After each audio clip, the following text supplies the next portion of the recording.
Today, we're going to dive into the story of Cindy, a dog so deeply traumatized that she had completely shut down.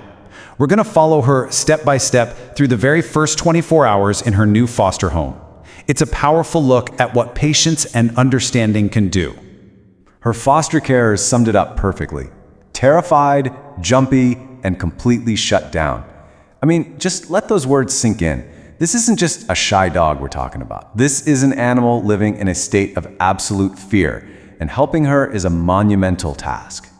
So, Cindy's path to what should have been a safe haven, well, it started with a really tough ordeal. The car ride itself became her first massive challenge. 4 hours. What should have been a pretty simple drive turned into a 4-hour nightmare. Now that's a long time for any dog to be stuck in a car. But for a dog like Cindy, who's already on edge, it's just an eternity of stress. And you know, it wasn't just how long it took. It was everything that happened during that time.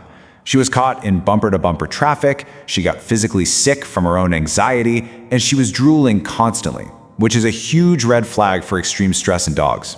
And all of this happened before she even got a chance to see her new, totally alien home. Okay, so they finally pull into the driveway. The horrible journey is over. But the end of that trip was really just the beginning of the next problem. How do you get a dog who is completely frozen with fear out of the car and into the house? And just think about this for a second. Her new carers hadn't even been able to touch her yet. They hadn't pet her, they hadn't held her. So they had to figure out how to move an animal who sees any human contact as a major threat, all while trying to seem as calm and safe as possible. And to make things worse, the pressure was on. The clock was ticking.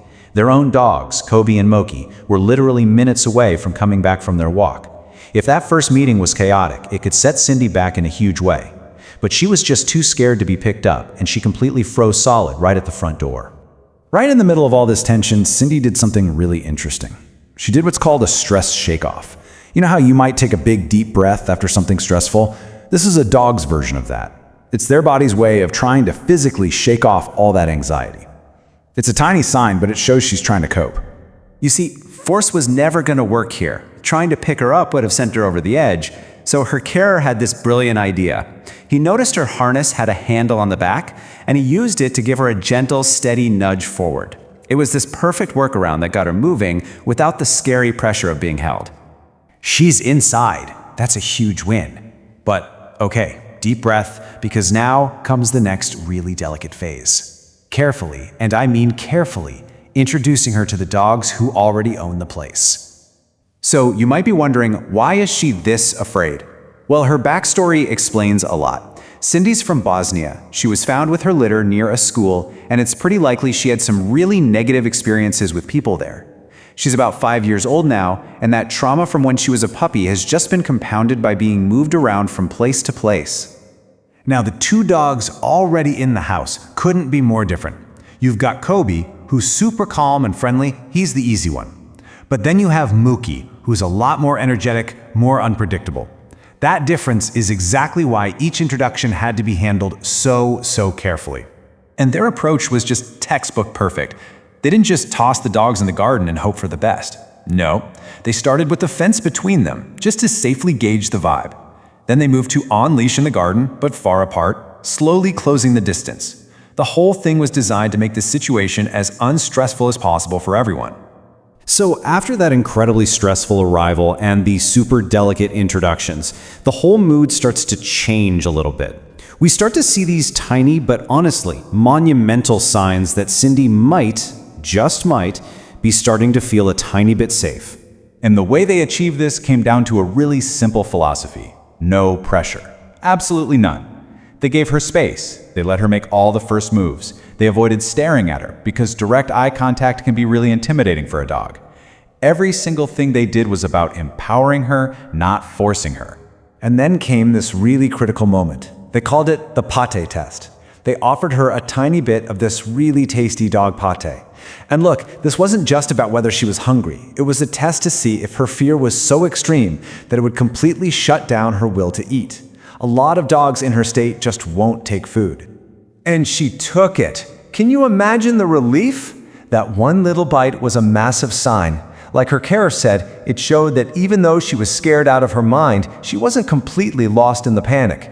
And, most importantly, it meant they had a way in, a way to connect with her through positive reinforcement.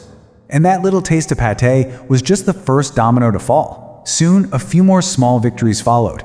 She ate her whole dinner when they gave her some privacy. She actually stood up and started sniffing around the kitchen. She even managed to go outside to do her business. For a dog as shut down as Cindy, every single one of these things was a giant leap forward. What a day, full of massive challenges and these incredible little wins.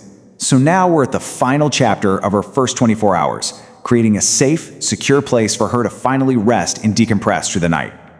Her carers set up this space for her, but it's important to see it not as a cage, but as her own private den. It was cozy, it was separate from the other dogs, and it gave her a safe little bubble where she could watch everything from a distance and not feel threatened.